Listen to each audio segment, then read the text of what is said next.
$18,000 to insulate my DIY pole barn? I said no way. Let me show you how I did it for $1,800. And it's all next on Home Pro Hero. Now most people with houses, or pole barns in this case, will have someone come in and foam spray everywhere, right? Thinking they're getting a great value, it's gonna make it nice and tight. That's not necessarily true. As we already know, foam's super expensive. But what you might not know is, it's not the best R value. It's great at sealing, but all you're doing is sealing a wood wall that's already sealed. Why would I want a lesser R value than just using fiberglass? I did the research and I got quotes. Option 1, full closed cell foam. 2 inches in the wall, 3 inches in the roof, you're only getting an R12 to R14 total. Option 2, full open cell, you're getting 3.5 in the wall, 5 or 6 in the roof, same thing, R12 to R14. It's just not enough. For option number 3, the Pro Hybrid, you get closed cell foam in the corners and critical parts, but then I have to go out and buy the R19 and also install it. But for that option, I'm gonna do the same thing. I have the highest R value of all 4 options on the screen for about 1/10 of the price. So my DIY pole barn is 28 by 32. We got about 2,600 to 2,800 square feet of insulation we have to install. When it comes to true R value, R19 will get the job done, at least in central Indiana. We're putting this in the walls and the ceiling. 23 inches wide, should fit my cavities nice and tight. It's an all-in solution, has the Kraft paper, which gives it a good vapor barrier and easy to install. I'm gonna use foam the way it's designed to be used, sealing air from getting inside the building. Now keep in mind, when I built my DIY pole barn, I did put a house wrap totally around it. So my walls are already tight. There's really no reason to use foam everywhere when I already got a tight building. Instead of running to Lowe's and Menards, Home Depot all the time, I bought a home DIY kit from Kraken. It's a heck of a bargain. Everything's in the box. Gloves, eye protection, mask, and on top of that, the suit, if you choose to wear it. The gun's included in the kit. You can either fan spray, or you can fill gaps and cracks. Lots of boxes of foam. Fast coat, 12 cans of it. Here's the other. The kit also comes with these 2 cans, plus 3 different types of silicone and caulk for those spots that you can't get the foam into. And I also had to buy a staple gun. Not gonna deal with those silver staple guns, those things drive me nuts, along with a ton of T50 staples. I think they're roughly 5/16. And with that said, we'll cover the prices and everything at the very end to let you know exactly how much everything costs. With all that said, let's get to work. Focusing on 4 different critical areas in my barn to use the foam in. Comes with a little straw, pop the cap. And keep shaking it. Huh? Gets you shaken up, right? Shooken up, shaken up. Boom. Let's twist on the straw. Ready to rock. All the electrical boxes that have wires coming in and out of, I want to go ahead and use that fire foam right there. Also, all the holes that I drilled for the wires to travel through from one cavity to the other, we're going to fill those up first. So these fire rated cans are actually specialized low expansion foam, are made particularly for windows and doors and openings that you don't want a ton of expansion, you just want it to fill the gap.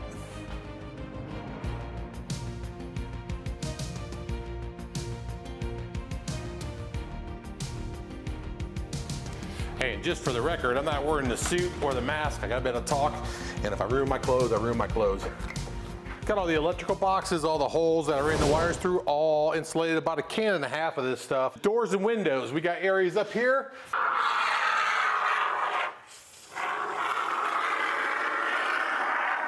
Stuff's pretty fun to spray. Oh, a little too much there. I'll have to cut that out. I've also got a few windows. Pretty tight here too. We'll probably use the caulk because I don't think I can get the foam in there.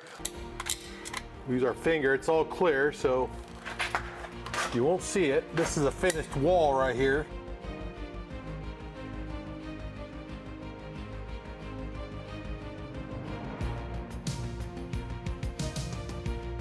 Those top windows, not a whole lot of room either, other than on the sides. We'll use the foam to seal everything up. Okay, we used a half tube of silicone on those windows, no big deal. So now let's do the fun stuff. One of the most critical areas is this wall seal plate right here. It's a 2x4 flat on the concrete, got a 2x6 ticking behind there, and then I have a crack in between. We'll foam all this from here up to here, all the way across, left and right, all cavities. We're actually adding on to the pole barn this summer, so we aren't insulating anything in this section right now. Each can comes with a tip. Looks like multiple tips, too. Yep, those caps just kind of squeeze on the gun. Then this gun just basically goes on top of the can. I just felt it charge, that's cool. And you're gonna squirt these upside down, by the way. Yeah, I'm kind of curious how this works. Should be fun. I can't imagine like spraying this all over the walls. I can't think you could get enough to really make a difference, but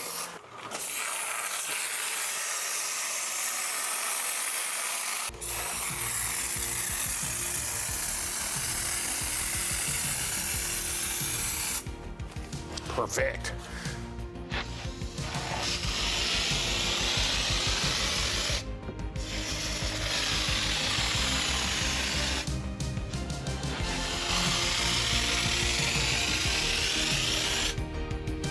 The canisters, I'm getting about 2 bays, 2.5 bays. I'm going super thick in certain areas, so probably don't have to be that thick. I'm not gonna lie, it's pretty fun.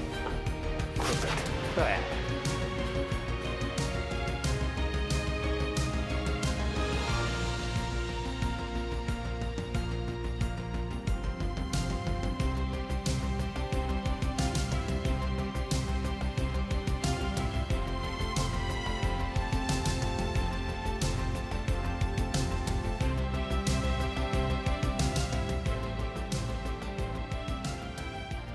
Got all the sill plates actually foamed. They went super quick and easy. And then the final spot is the top of the wall. Not necessarily the roof itself where the ribs are at, because I want that airflow from top to bottom. And by the way, you see the bottom of the metal?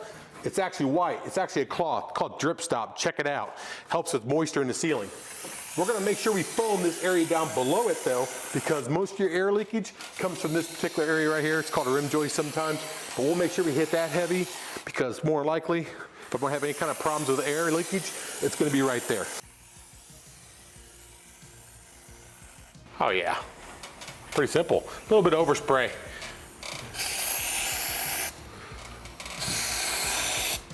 Yeah. I guess the hardest part's gonna be going up and down the ladder. That's the sucky part.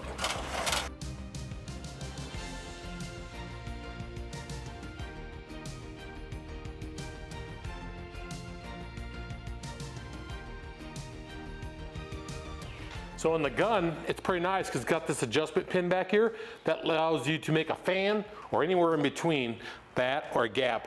I've added the tube for up top now. The roof's so close to where I'm trying to fill, it'll allow me to keep the can upside down like this, keep it away, and then spray like normal.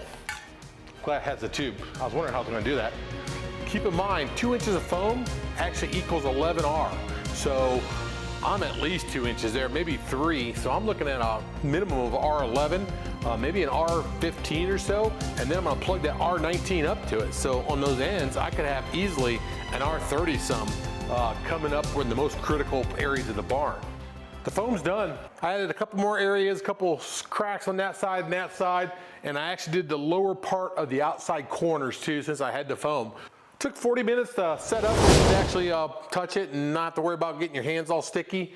24 hours to set all together. So we're gonna start fiberglass in the morning, but for the most part, this kit, this DIY kit from Kraken, actually somewhat impressed. Foam's come a long ways. It was just convenient and easy. It's a no-brainer. Go with these DIY home kits, get them in the mail in a couple days, and you got everything you need. Hey, new day, should have worn that Kraken protective suit inside that DIY foam kit. I ruined that shirt yesterday, but the good news is I've got extra and I've got more for you on my website. Let's start talking about fiberglass, right? R19, I bought it at Menards. I think that's good value in a pole barn. Ideally, you want a little bit more in the ceiling than you do your walls, but once again, it's a pole barn. I don't need to go crazy with insulation. Obviously, I would have spent $18,000 on the total foam package. The Kraft paper on the side is the most important part because that replaces the vapor barrier. I didn't want to have to put plastic all over the place and do all that one man. It's tough to do. The 3 tools I'm really using right here is this slap, hammer, stapler. Should work pretty good. I got a utility knife and I got my Hupar measuring device. This is super accurate. We'll add a few inches to it just to make sure we're nice and tight in the cavity. 6'7", 6'7", 6'7". So let's go 6'9". We're gonna do Kraft paper downward. Start here. There's number 1. Cut 3 more just like it.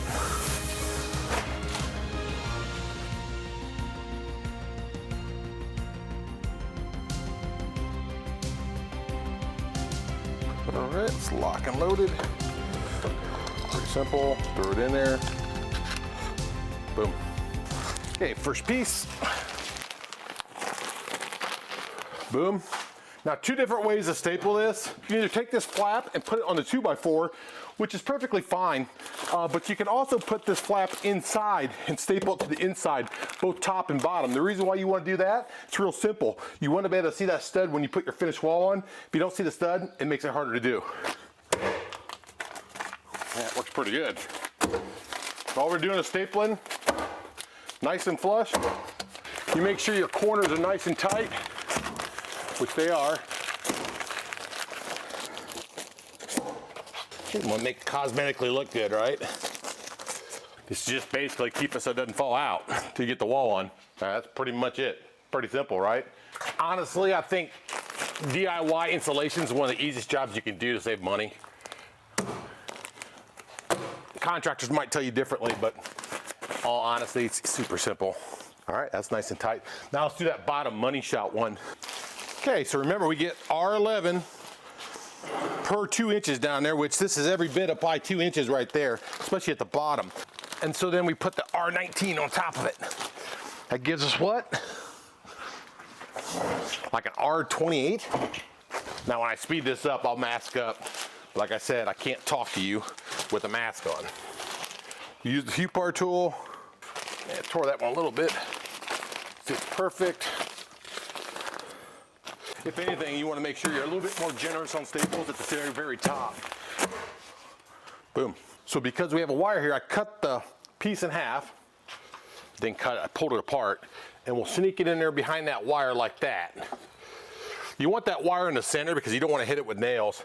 A little bit more inconvenience when it comes to insulation, but in the long run, if you hit a wire, you're gonna have a lot more problems on your hands, so it makes sense to do this now.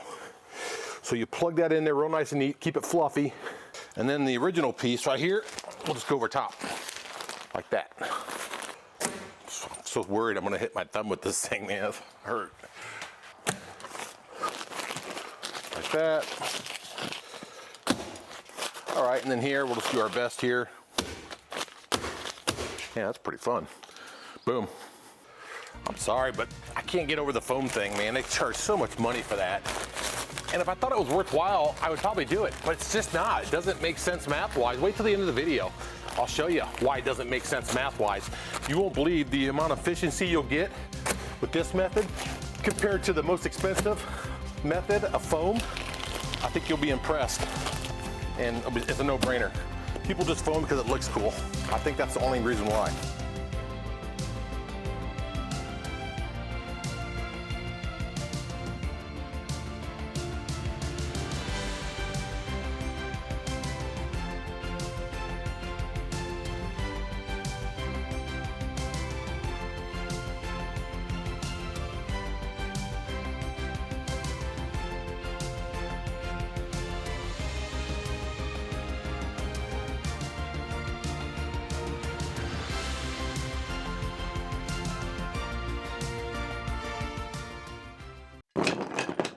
We're going to use the hue part measuring tool to see how long. Right there. We're at 12.1, so about 12 foot. A little bit over 12 foot. We'll cut them all up. So I got these two cut. I'm not sure if you can tell or not, but I have a 2x4 up there screwed to the bottom of the rafters. That's going to help me get this stuff up with just one person. I'm trying to make these all one length, so 12 footers.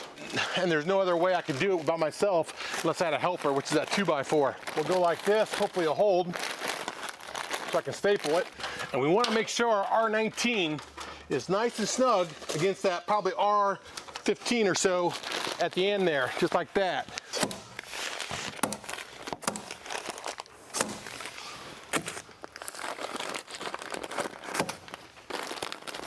I'm going to staple these pretty tight, probably within 6 inches from each other, because it is going to be suspended up high. By the way, I was a little itchy last night, even after a shower, so you probably should protect yourself a little bit more. I don't know, I never have. I know it's wrong. I know I'll probably get it in the comments. Speaking of comments, let me know if you got any questions in the comments, right? Or what you think about the method I'm using. Is it worthwhile to do it yourself and spend that money and save that money?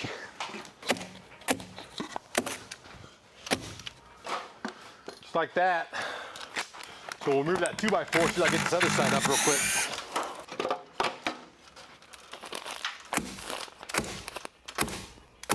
Same process, other than we're gonna split those batts in half. We're not going with a full batt. And we'll try to divide it evenly. Let's start up on the lofts where it's the easiest, and then we'll use the scaffolding to get the rest of it. The only difference is these are 2x8s. Means there's more room between the insulation and the roof. Not a big deal, great for airflow. Man, I can feel the difference already. Wow, big difference. R19 in the walls, R19 in the ceilings, R30 in the critical parts of the barn. All right, let's talk real numbers. This is what I was quoted. Full closed cell, almost $18,000.